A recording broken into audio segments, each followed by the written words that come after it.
Cora Staunton. It's great to be here at the GPA, the annual report. So eye-opening, I think, listening to all the motions, listening to the stories. We were just speaking to Fiona there as well. For you, what is the most important thing about the GPA? Yeah, I think it's that, players have a voice. I suppose in my time, in playing, obviously the GPA was there from the men's side, the WGPA had just formed. So I think it's just really important they can, the GPA can be a voice for the players. Any challenges or issues that they have can be brought to the NEC and, decisions made on that, and they can obviously, challenge the bodies, whether it's the GAA, Camogie ladies football. So I think it's really important. I don't think we certainly wouldn't have either the three codes if it wasn't for the players. They're the ones that the product at the end of the day. So yeah, it's really important. I think the players have a voice, even though they're amateur players. They train at a very high elite level, so a huge amount is expected of them, and especially the young players sometimes need guidance, and when they can say no, or if they need some help and support, the GPA is there. From your time in the LGFA to now, have you seen much change in how the players are looked after? There's been small changes, yeah. Obviously I haven't been in the game since 2018. What's that, 6 years now? I'd still a lot of players that are involved in it. I think it's been very slow over my time.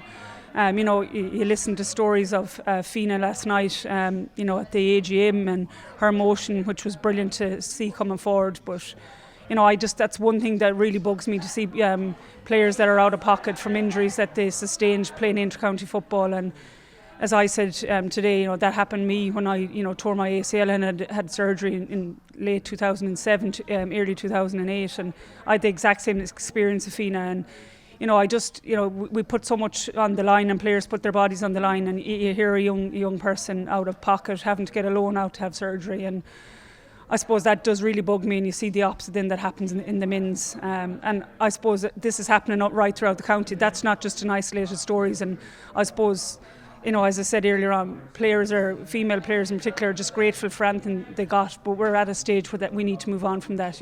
They expect to be looked after. If you're going out representing your county every weekend and training 4 or 5 nights a week, at least the minimum is that you're looked after, your welfare, your mileage, food, whatever it might be. So yeah, to hear that's happening in 2024, and as I said, it was happening 15, 20 years ago, it's very disappointing.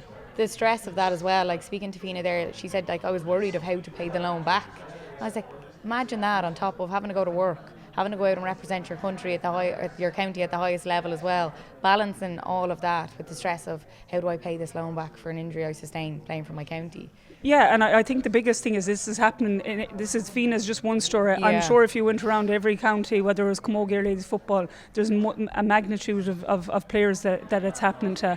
So I think, yeah, it's disappointing, and it's something that we as the GPA need to keep lobbying LGFA and Camogie that there is better insurance schemes in place, and we spoke about the legacy care piece as well. I think that's really important, because at the end of the day there's girls actually giving up playing ladies football in Camogie because they can't afford to do it, whether that's from an injury point of view or it's an expense point of view. They can't do part-time work because of how demanding and the commitment it is for players to play. So that's really disappointing. And I feel, as was asked earlier on, there's players leaving the game because of that. There's players leaving the game because of the opportunity to go and play a professional sport in Australia. But they're not just the only players. I think if you look at turnovers and panels in the last number of years, I can only speak for what I see.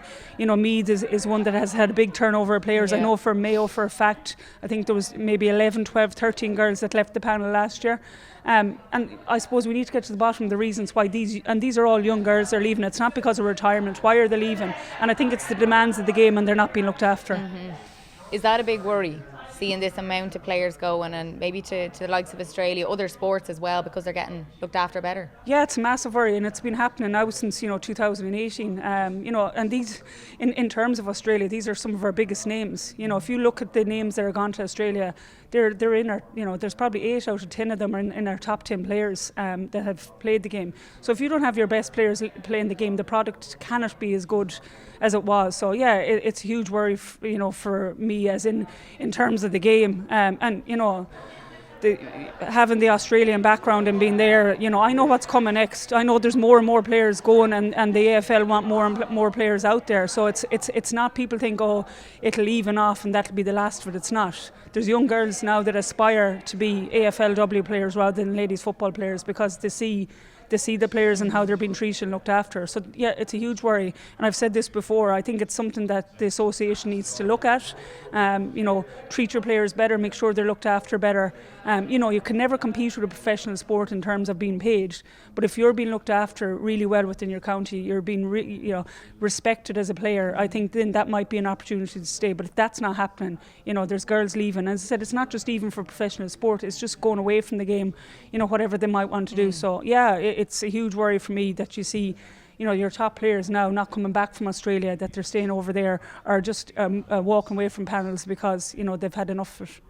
And one of the areas that you mentioned today about the AFLW that I thought was quite interesting, that if you pick up injuries or anything like that, is it 3 years after you're out of the game, they still will look after you in that sense? Yeah, so I'd have people, each club has a AFLPA, which is the Players Association. Each club has a rep, you know, that works with them. So my rep, you know, would be on to me since I left Australia, would be emailing me, would call me, any issues in terms of not just injuries, you know, getting over retirement and leaving the game. Wow. You know, do I need any help or support?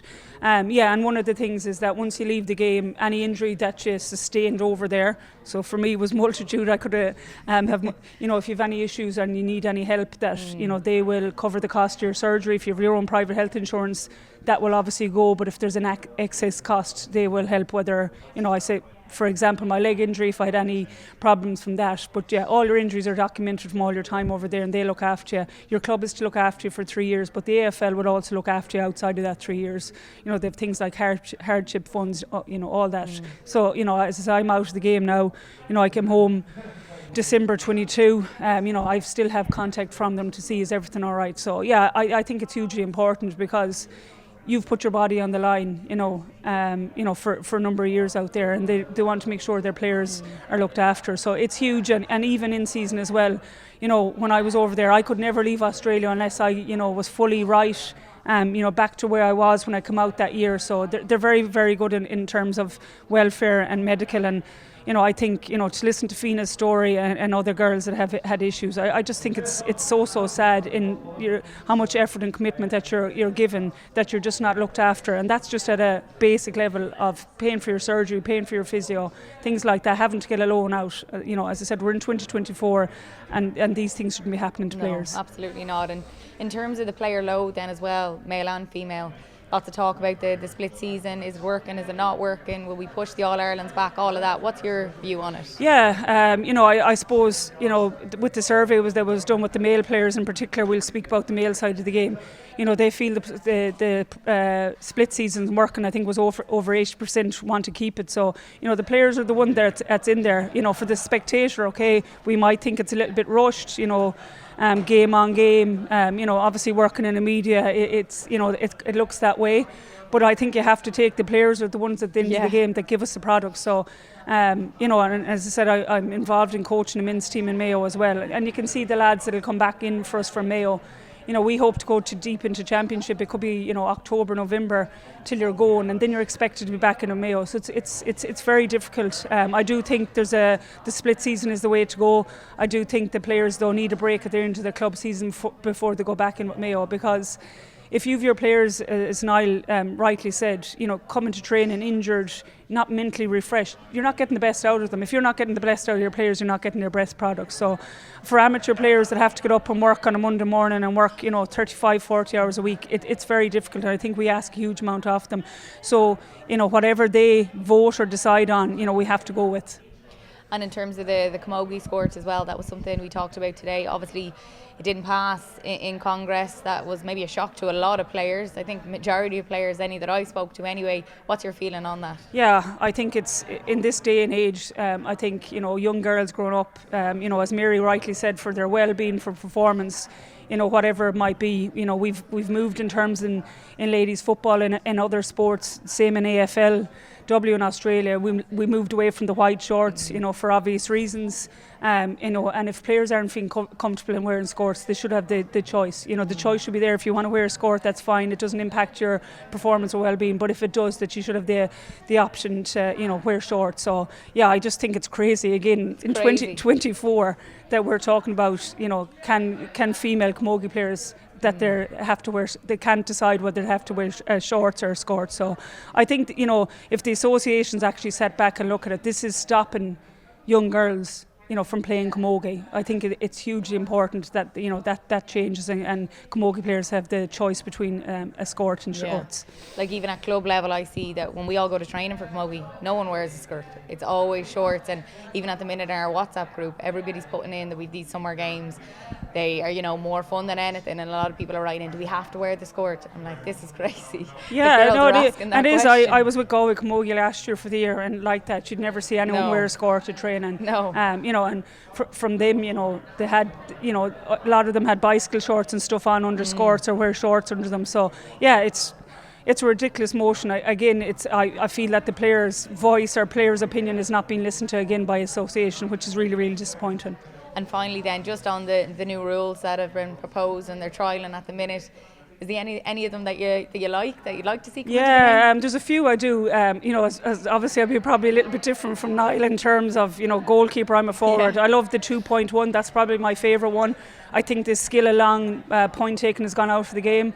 I think that kind of percentage shot players are afraid to take because it's probably a lower percentage. So that's this is 2 points from outside of the 40 metre. Yeah. So that 40 metre point score, and I think it's a brilliant one. I also like the one that the rule where that if you get fouled, you can solo to play on. I think that'll certainly speed up the game. I'm a forward, but I'm not sure about the 4-point goal. I think it could lead to.